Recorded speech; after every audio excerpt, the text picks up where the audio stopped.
আসসালামু আলাইকুম। প্রথমেই দোয়া করি প্রিয় মাতৃভূমিকে আল্লাহ রক্ষা করুক। ক্ষমতা লোভী বা ক্ষমতা লিপ্সু যেই সকল ব্যক্তিরা রাষ্ট্রের সর্বোচ্চ পর্যায়ে আছেন, আল্লাহ তাদেরকে হেদায়েত দান করুক। কারণ আজকের দিনটা নিয়ে নানান পারসেপশন, নানান বক্তব্য কিন্তু আপনারা সোশ্যাল মিডিয়াতে ইতিমধ্যেই দেখছেন।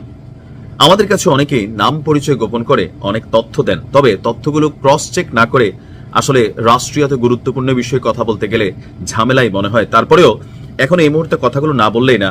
সেনাবাহিনীর অভ্যন্তরীকে আসলে কোন রকম ঘটনা ঘটতে যাচ্ছে, সেনা প্রধানকে কি সরিয়ে দেওয়া হচ্ছে, অথবা সেনা প্রধানের সাথে বাকিদের কি কোনো সমস্যা হচ্ছে, অথবা সেনাবাহিনীর ঊর্ধ্বতন যারা কর্মকর্তারা আছেন তাদের সাথে জুনিয়রদের কি আভ্যন্তরীণ কোনো দ্বিমত আছে।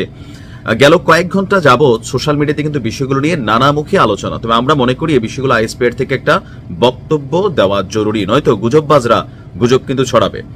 5ই আগস্ট পরবর্তী সময় যারা সেনাবাহিনীর পিছনে একদম হাত ধুয়া লাগছে, এর মধ্যে হচ্ছে একজন পিনাকি আর সাংবাদিক ইলিয়াস সহ অনেকেই কিন্তু। তো কিছুক্ষণ আগে আপনারা পিনাকির একটা স্ট্যাটাস দেখেছেন, সেখানে সে লিখেছে, প্রিয় দেশবাসী সতর্ক থাকুন, সশস্ত্র বাহিনীর শীর্ষ নেতৃত্বে আপনার বিপজ্জনক আচরণ করছে। মানে তিনি কি বোঝাতে চাইছেন? শীর্ষ নেতৃত্ব বলতে তিনি এখানে ছবি দিয়েছেন জেনারেল ওয়াকারুজ্জামানের, আর নিচে সে লিখছে, আপনারা আজকে জানেন আমি নিউজটা দিচ্ছি যে আন্তর্জাতিক অপরাধ ট্রাইব্যুনালে আওয়ামী লীগের শাসনামলে গুম খুন নির্যাতনের ঘটনায় ডিজিএফআই এর সাবেক 5 ডিজির বিরুদ্ধে আনুষ্ঠানিক অভিযোগ দাখিল করে তা আমলে নেওয়ার এবং আসামিদের বিরুদ্ধে গ্রেপ্তারি পরোয়ানা জারির আবেদন করা হয়েছিল। এটা আমিও আজকে নিউজটা করেছি। তো এরপর পিনাকি লিখছেন যে জেনারেল পর্যায়ের শীর্ষ অফিসারদের বিরুদ্ধে মামলা করায় এতে সশস্ত্র বাহিনীর জেনারেলরা খুবই গুসা করেছেন। এখন যদি তারা নির্দোষ হয়ে থাকে, গুসা হবেই, অপরাধী হলে সেটা আদালতের মাধ্যমে প্রমাণিত হবে।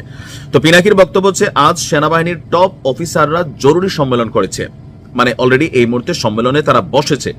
সেনাপ্রধান জেনারেল ওয়াকারুজ্জামান সহ 56 জন জেনারেলই আন্তর্জাতিক অপরাধ ট্রাইব্যুনাল কর্তৃক জারি করা আদেশেরই তীব্র প্রতিবাদ জানিয়েছেন। এমনকি পরিস্থিতি দ্রুত ভিন্ন দিকে মোড় নিচ্ছে। প্রাক্তন সেনাপ্রধানদের আর্মি হেডকোয়ার্টারেও ডাকা হবে বলে জানানো হয়েছে। আসন্ন বিপদ সম্পর্কে প্রধান উপদেষ্টা অধ্যাপক মোহাম্মদ ইউনূসের উচিত জরুরি ভিত্তিতে দেশবাসীকে অবহিত করা। এরপর পিনাকি আরেকটি স্ট্যাটাস দিছে, সেনাবাহিনীর জুনিয়র অফিসারেরা আর সৈনিকেরা আপনার ইমান আর দেশের নিশান সমুন্নত রাখতে ভারত সমর্থিত দুর্বৃত্ত জেনারেলদের বিপজ্জনক আচরণ রুখে দিন। দেশবাসী আপনাদের সাথে আছে, ইনকিলাব জিন্দাবাদ। এখন পিনাকি আসলে বাংলাদেশে কি চায়? মাঝে মাঝে আমার নিজেরও আসলে কনফ্লিক্ট তৈরি হয়। দাদা মাঝে মাঝে এমন এমন কথা বলে যে আমরা যারা আছি আমজনতা বা ছোটখাটো কন্টেন্ট ক্রিয়েটার হয়তো এত অভ্যন্তরের খবর জানি না, বাট টুকিটাকি যখন আলাপ আলোচনা বুঝি যে এই মুহূর্তে দেশে একটা মানে গিরিঙ্গি লাগানো আমার কাছে মাঝে মাঝে মনে হয় যে ওনারা আসলে কারে চান? ডক্টর ইউনূসকে ঠাপাইতে চান, সেনাপ্রধানকে ফাটাইতে চান, মানে ওনাদেরকে কি সেনাপ্রধান বানাই দেওয়া উচিত দাদারে বা যারা আছেন? কারণ এই যে বক্তব্য দিলেন, আইএসপিআর থেকে কিন্তু কোনো বক্তব্য পাইলাম না, অথবা আমাদের ডক্টর ইউনূসের কাছে নিশ্চয়ই গোয়েন্দা তথ্য আছে যে সেনাবাহিনীর মধ্যে এই ধরনের অ্যাক্টিভিটিস চলছে। তো এই পর্যন্ত তো কোনো গণমাধ্যমে বা সরকারের পক্ষ থেকে প্রেস সেক্রেটারি শফিক সাহেব তো টোটালি এন্টি আওয়ামী লীগ শতভাগ, তো তিনিও কিন্তু কোনো বক্তব্য দেন নাই, কোনো গণমাধ্যমে কোনো বক্তব্য আসে নাই। বাট সাংবাদিক ইলিয়াস এবং পিনাকির যে স্টেটাসগুলো বা আরো বিভিন্ন তাদের যে কোরাম আছেন, সেই কোরাম থেকে কিন্তু টানা এই ধরনের স্টেটাস দেওয়া হচ্ছে।